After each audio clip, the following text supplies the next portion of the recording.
හොඳ තේරුම් ගැනීමක් නිවැරදි අවබෝධයක් යථාර්ථවාදීව හඳුනා ගැනීමක් කරලා හොඳ ප්‍රතිචාරයකුත් දක්වනවා නම් ඒ හොඳ ප්‍රතිචාරයට අපි කියනවා පින්දහම් කියලා.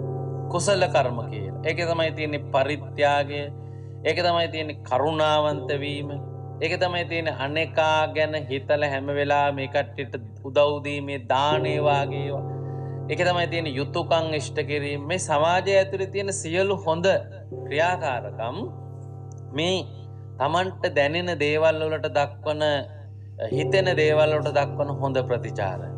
මේවට පින් සිද්ධ වෙනවා.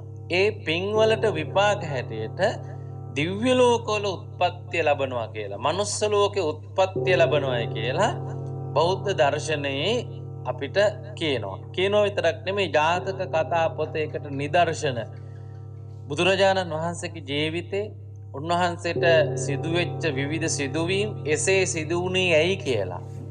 පුබ්බේ නිවාසානුස්මෘති ඥාණය තිබුණු බුදුහාමුදුරුවෝ මේ ජීවිතේ විවිධ සිදුවීම් අලලා එහි අතීත කතාව දේශනා කරපු පෙර අපර සන්ධි ගලපපු පොත තමයි ජාතකට්ට කතාව ජාතක පාළිය කියන මේ පොත්පත්වල තියෙන ත්‍රිපිටකය. ඒව තුළ තියෙන මහා ගොඩක් උදාහරණ නිදර්ශන මූලාශ්‍ර අපට සපයනවා ඉතාම විශ්වාසනීයව අතීත කර්ම වර්තමාන ජීවිතයට බලපාලා අතීත සිද්ධි වර්තමාන ජීවිතයේ සිද්ධිවලට බලපෑම් කරලා වර්තමානයේ ඉන්න අය අතීතයේ ඒ සිදුවීම් නිසා අපිට උරුම වෙලා තියෙන්නේ කියන්න ජාතක පොත ඉතාම හොඳ නිදර්ශනයක්.